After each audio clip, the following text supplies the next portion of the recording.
Back to off the record. ఉత్తరాంధ్రలోని ఆ నియోజకవర్గంలో కొత్త సమీకరణలు కనిపిస్తున్నాయా? జనసేన ముఖ్య నాయకుడు అక్కడ స్పెషల్ ఫోకస్ పెట్టారా?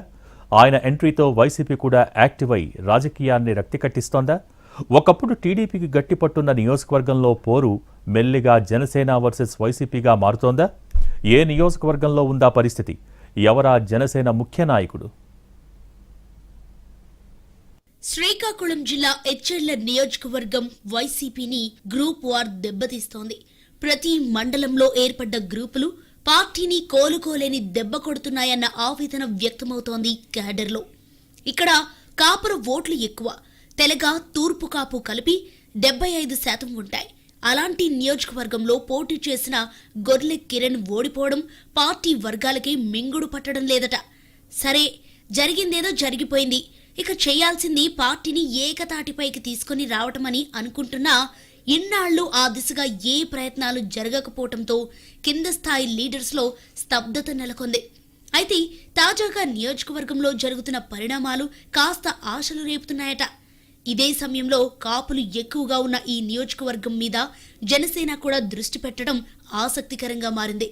పార్టీ అగ్రనేత నాగబాబు ఇటువైపు ప్రత్యేకంగా దృష్టి కేంద్రీకరించారు. నాగబాబు అందుబాటులోకి రావటం, ప్రతి గ్రామంలో ఉన్న జనసేన నేతలను యాక్టివేట్ చేయటంతో ఆ పార్టీలో కొత్త ఉత్సాహం కనిపిస్తోంది. అలాగే ఇతర పార్టీల్లోని అసంతృప్తులు, ఓటర్లను ప్రభావితం చేయగలిగిన నేతల్ని జనసేనలోకి ఆహ్వానిస్తున్నారట నాగబాబు. కాపు ఓట్లతో పాటు మత్స్యకారులు కూడా అధికంగా ఉండటం, ఆ రెండు వర్గాలు కలిస్తే జనసేనకు తిరుగుండబోదన్న లెక్కలు ఉన్నాయట. అలాగే ఎచ్చెర్ల కాపు సామాజిక వర్గంలో ఉన్న అసంతృప్తిని తనకు అనుకూలంగా మలుచుకునే ప్రయత్నం మొదలుపెట్టింది జనసేన. ఈ పరిస్థితుల్లో ఎచ్చెర్ల రాజకీయం వైసీపీ వర్సెస్ జనసేన అన్నట్టుగా మారిపోతోందని చెబుతున్నారు. వైసీపీలోని అసంతృప్తులు, కొందరు తటస్థులు జనసేన వైపు మొగ్గుతుండటంతో అప్రమత్తమై నష్ట నివారణ చర్యలు మొదలుపెట్టారట మాజీ ఎమ్మెల్యే గొర్లె కిరణ్ కుమార్. అగ్రనాయకత్వం సూచనలతో పార్టీ మారిన నేతలను కూడా 24 గంటల్లో మేం వైసీపీలోనే ఉన్నామని చెప్పించారాయన. తన లోపాలను సరిదిద్దుకునేందుకు సిద్ధంగా ఉన్నానని, కానీ పార్టీకి నష్టం కలిగితే మాత్రం చూస్తూ ఊరుకునేది లేదని అంటున్నారట ఆయన. బలమైన క్యాడర్ ఉన్న ఎచ్చెర్ల వైసీపీని గత ఎన్నికల్లో గ్రూప్ విభేదాలే దెబ్బతీశాయన్న క్లారిటీ వచ్చినందున దాన్ని సరిదిద్దుకుని ఐక్యతారాగం ఆలపించే పనిలో ఉన్నారు లోకల్ ఫ్యాన్స్ లీడర్స్.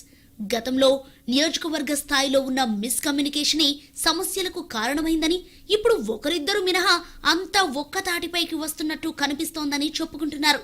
మొత్తం మీద నాగబాబు ఎంట్రీతో జనసేన పుంజుకోవటం, లోపాలు సరిదిద్దుకొని కలిసిపోదామన్న ఇన్ఛార్జ్ మాటలతో వైసీపీ యాక్టివ్ అవటంతో ఎచ్చెర్ల రాజకీయం ఆసక్తికరంగా మారుతోంది.